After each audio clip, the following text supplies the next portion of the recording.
నమస్తే, నేను Madhu. Andhra Pradesh deputy CM Pavan Kalyan గారు ఢిల్లీకి వెళ్ళినట్టు తెలుస్తుంది. అక్కడ అమిత్ షాతో భేటీ అయినట్టు కూడా తెలుస్తుంది. అయితే వీరిద్దరి మధ్య జరిగినటువంటి ఈ మీటింగ్ వెనుకున్న రహస్యం ఏంటి, ఈ రోజు మనం తెలుసుకుందాం. ప్రస్తుతం మనతో పాటు ఉన్నారు సీనియర్ జర్నలిస్ట్ సిఎస్ రావు గారు. వారిని అడిగి మరిన్ని విషయాలను తెలుసుకుందాం. నమస్కారం సార్.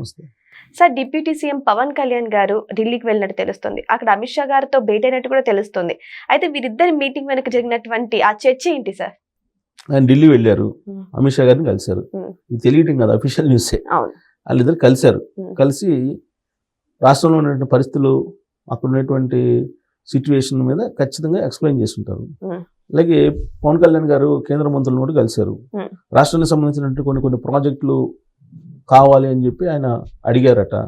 ఇదంతా అఫీషియల్గా మనకు తెలుస్తున్నటువంటి న్యూస్, అఫీషియల్గా ఇచ్చినటువంటి న్యూస్, అన్ని పేపర్లో కూడా వచ్చింది. అయితే కేవలం రాష్ట్రానికి సంబంధించిన ప్రాజెక్టుల గురించి పవన్ కళ్యాణ్ గారు వెళ్ళారా అని అంటే ఆయన వెళ్ళాల్సిన అవసరం లేదు.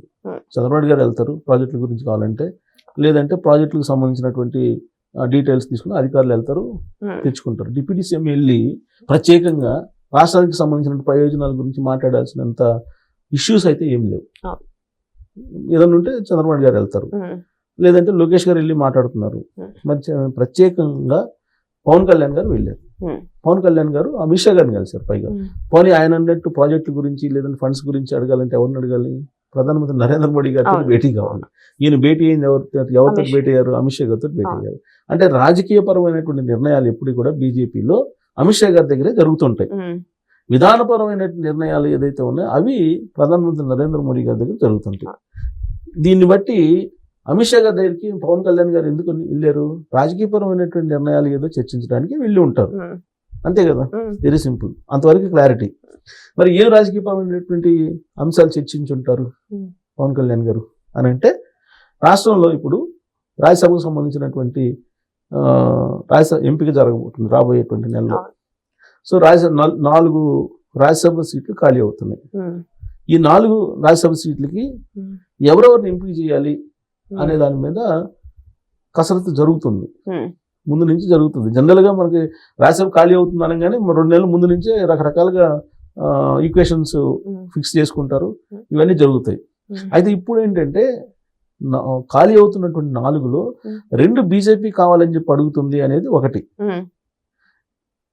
ఆ మిగతా 2ని ఎవరు తీసుకోవాలి? చెరొకటి తీసుకోవాలా? తెలుగుదేశం పార్టీ, అలాగే జనసేన, లేదంటే 2 తెలుగుదేశం పార్టీగా? జనసేన అన్యాయం అయిపోతుంది.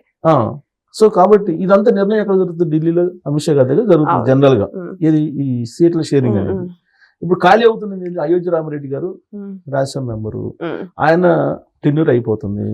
అలాగే పిల్లి సుభాష్ చంద్రబోస్ గారు, ఆయన టెన్యూర్ అయిపోతుంది, అది ఖాళీ అవుతుంది. అలాగే పరిమళ నత్వాని, ఆయన ఖాళీ అవుతుంది. ఇంకొకరు సానా సతీష్, ఈ 4 ఖాళీ అవుతున్నాయి. సో కాబట్టి సానా సతీష్ ఈ మధ్యనే యాక్చువల్గా ఈ 4లో ప్రభుత్వం మారిన తర్వాత, కూటమి ప్రభుత్వం అధికారంలోకి వచ్చిన తర్వాత 4 రాజ్యసభ సభ్యులు వైఎస్ఆర్ కాంగ్రెస్ పార్టీకి రాజీనామా చేసేసారు. రాజీనామా చేసిన క్రమంలో 4 ఖాళీలు అయింది. ఈ 4 ఖాళీల్లో ఒకటి సానా సతీష్కి ఇచ్చారు. సో కాబట్టి ఆయనకి మళ్ళీ ఎక్స్టెండ్ చేసే అవకాశం ఉంది సానా సతీష్కి. అది తెలుగుదేశం పార్టీ కోట అయిపోయింది ఒకటి. ఇక 3 ఉన్నాయి. ఏమున్నాయి? అయోధ్య రామిరెడ్డిది, అలాగే పిల్లి సుభాష్ చంద్రబోస్, అలాగే పరిమళ నత్వాని. సో పరిమళ నత్వాని ఎవరు? ముఖేష్ అంబానీ, అంటే రిలయన్స్ గ్రూప్ సంబంధించిన అతను పరిమళ నత్వాని. ఆయన మళ్ళీ ఎక్స్టెండ్ కావాలనుకున్నారు అనుకోండి, రిలయన్స్ వాళ్ళు పరిమళ నత్వానికి మళ్ళీ రాజ్యసభ ఎక్స్టెండ్ చేయాలనుకున్నారు అనుకోండి, ఖచ్చితంగా ఎక్స్టెండ్ చేస్తారు. ఎవరి కోటాలో ఎక్స్టెండ్ చేస్తారు? బీజేపీ వాళ్ళ కోటాలో ఎక్స్టెండ్ చేసుకునే అవకాశం ఉంది. బీజేపీకి టీడీపీకి ఒకటి. బీజేపీ అంటే ఆయన కావాలని, రిలయన్స్ వాళ్ళు కావాలనుకుంటే ఖచ్చితంగా ఇస్తారు కదా. కాబట్టి దాన్ని బీజేపీ కోటాలో పరిమళ నత్వానికి ఇచ్చే అవకాశం ఉంది. ఇంకా 2 ఉన్నాయి. ఈ 2లో బీజేపీ వాళ్ళు అంటున్నారు నాకు 2 కావాలంటున్నారు. ఒకటి పరిమళ నత్వానికి పోయింది, ఇంకోటి కూడా కావాలంటున్నారు అని చెప్పి అడుగుతున్నట్టు ఢిల్లీ వర్గాల్లో చర్చ జరుగుతుంది.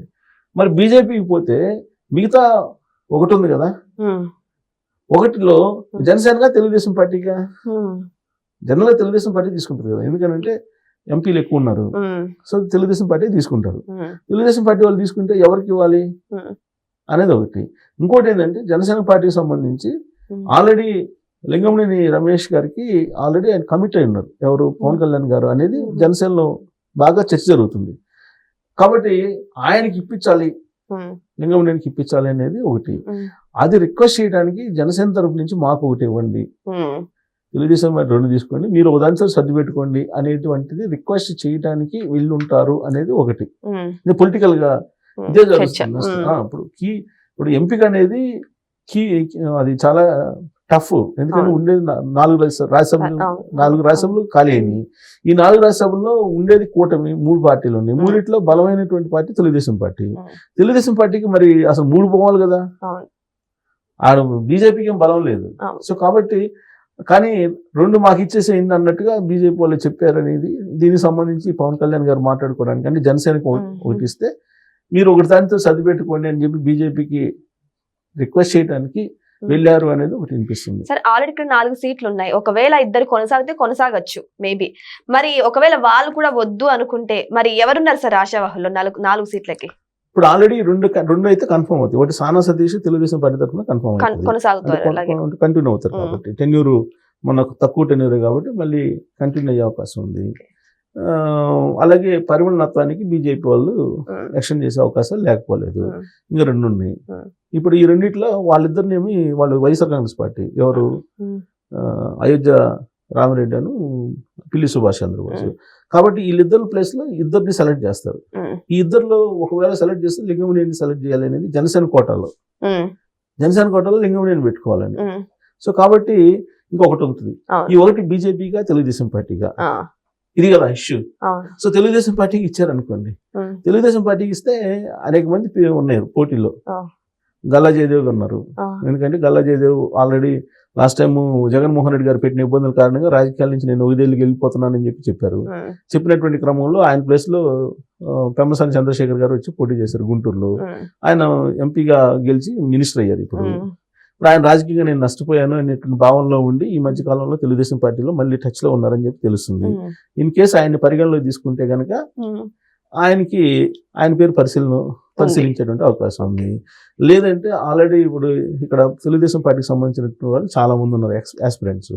ఇప్పుడు టీడీ జనార్దన్ గారు ఉన్నారు. ఆయన ఎప్పటి నుంచో తెలుగుదేశం పార్టీ ఆఫీస్ కార్యదర్శిగా చేసి ఇవాళ ఎన్టీఆర్ లిటరసీకి సంబంధించినటువంటి కార్యక్రమాలు చేస్తున్నారు.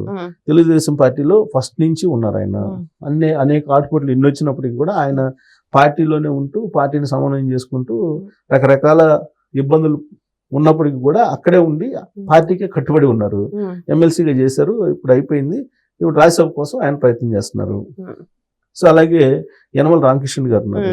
యనమల రామకృష్ణ గారు ఆల్రెడీ నాకు గవర్నరా లేకపోతే రాజ్యసభ అని చెప్పి ఆయన అంటున్నారు. సో ఇలా అనేక మంది సీనియర్స్ ఆస్పిరెంట్స్ ఉన్నారు తెలుగుదేశం పార్టీలో, బోలెంత మంది ఉన్నారు ఆస్పిరెంట్స్. సో వీళ్ళెవరు కాకుండా ఏమైనా ఇండస్ట్రియలిస్టులకు ఎవరైనా ఇస్తారా? ఇప్పుడు చెప్పలేము. అది కూడా ఇప్పుడు ఎన్ఆర్ఐ కోటాలో ఎవరికైనా ఇచ్చే ఆలోచన ఏమైనా ఇప్పుడు ఇవన్నీ కాదు నేనే తీసుకుంటున్నానని చెప్పి బీజేపీ వాళ్ళు చెప్పారు అనుకోండి. బీజేపీ వాళ్ళు వాళ్ళ ఈక్వేషన్ డిఫరెంట్ గా ఉంటుంది. వాళ్ళు ఏదో వేరే రాష్ట్రం వాళ్ళకి ఇస్తారు. ఇప్పుడు కేంద్ర మంత్రి ఇప్పుడు క్యాబినెట్ షఫ్లింగ్ జరుగుతుంది. క్యాబినెట్ షఫ్లింగ్ జరిగినప్పుడు క్యాబినెట్ లో కనుక ఎవరినన్నా తీసుకోవాలనుకున్నారు అనుకోండి కొత్త వాళ్ళని క్యాబినెట్ లో, వాళ్ళకి రాజ్యసభ ఇచ్చే అవకాశం ఉంది. కాబట్టి వాళ్ళది మనం ఎక్స్పెక్ట్ చేయలేం. ఎందుకంటే వేరే రాష్ట్రాల వాళ్ళకి కూడా ఇస్తారు, ఆంధ్రప్రదేశ్ వాళ్ళకి ఇవ్వాలని లేదు. సో కాబట్టి యాక్చువల్ గా తెలుగుదేశం పార్టీ తీసుకుంటుంది.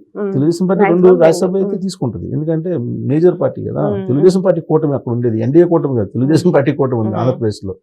కాబట్టి అది తెలుగుదేశం పార్టీ తీసుకుంటే కనుక కాంపిటీషన్ ఎక్కువ ఉంది. లేదు చంద్రబాబు గారిని రిక్వెస్ట్ చేశారు అనుకోండి అమిత్ షా గారు, ఒకవేళ ఇచ్చిన ఆశ్చర్యపోతుంది. రాష్ట్ర ప్రజలు నీకు ఇది తీసుకో, రాష్ట్రానికి ఏం కావాలో చెప్పి ఇచ్చేస్తానంటే చంద్రబాబు గారు ఇచ్చేస్తారు. కాబట్టి ఈ డిస్కషన్ మీద పవన్ కళ్యాణ్ గారు ఇల్లు ఉంటారేమో, లేదంటే జనసేనకి తీసుకుందాం. జనసేనకి తీసుకుంటే కనుక ఆల్మోస్ట్ లింగంనేని గారికి ఫైనల్ అవుతుంది. సో ఒకటి పర్సనల్ గా అది రిక్వెస్ట్ చేయడానికి వెళ్ళారు అనేది ఢిల్లీ వర్గాల్లో బాగా వినిపిస్తుంది. ఇది పవన్ కళ్యాణ్ గారు వెళ్ళడానికి కారణం. ఇంకో కొంచెం ఆ పార్టీ గురించి లేదా పవన్ కళ్యాణ్ గారి గురించి కొద్దిగా ఎక్కువగా పొలిటికల్ ఇన్స్టిలేషన్ చేసే వాళ్ళు ఏమంటారంటే కేంద్ర మంత్రి పదవి కోసం ఆల్రెడీ తీసుకోవాలనేటువంటి ప్రయత్నాలు ఏదో జరుగుతుంది. పవన్ కళ్యాణ్ గారిని అక్కడ తీసుకుంటారు, కేంద్ర మంత్రి చేసి ఆయన సౌత్ లో ప్రచారం చేయించుకునే దానికి ప్లాన్ చేస్తున్నారు రాబోయేటువంటి ఎలక్షన్ అనేది ఇంకొంతమంది చెబుతున్నారు. ఏదైనా సరే పొలిటికల్ ఇష్యూస్ మీద మాట్లాడటానికి మాత్రమే అమిత్ షా గారితో ఆయన భేటీ అయ్యారు అనేది మాత్రం మనం చెప్పొచ్చు. అది ఏం మాట్లాడారు అనేది మన ఇద్దరు మాట్లాడుకున్నది 3వ వ్యక్తికి తెలియదు కదా. అలానే వాళ్ళిద్దరు మాట్లాడుకుంది వాళ్ళిద్దరికి చెప్పాలి. అవును. కాబట్టి ఇవన్నీ కూడా మనకు ఉన్నటువంటి సోర్స్ ప్రకారం తెలుస్తున్నటువంటి ఇన్ఫర్మేషన్ మాత్రం. సో ప్రధానంగా ఫస్ట్ ప్రయారిటీ తీసుకుంటే రాజ్యసభ సభ్యుల గురించి మాట్లాడటానికి వెళ్ళారు అనేది మనం పరిగణలో తీసుకోవచ్చు. రెండు ఏంటంటే రాబోయే రోజుల్లో కేబినెట్ ప్రక్షాళన జరుగుతుంది కాబట్టి కేంద్ర కేబినెట్ దాంట్లో ఈయన తీసుకొని సౌత్ లో ఆయన కీ రోల్ గా చెయ్యాలి అనేది ఒకటి.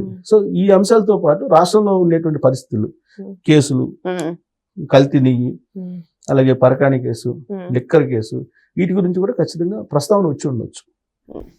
సో ఏదేమైనా సరే అమిత్ షా ఇంకా పవన్ కళ్యాణ్ భేటీ వెనుక రకరకాల చర్చలు అయితే కొనసాగుతున్నాయి. మరి ఏంటనేది కూడా మనం వాళ్ళు అఫీషియల్ గా చెప్పే వరకు వెయిట్ చేసి చూడాల్సిందే. Thank you so much. Thank you.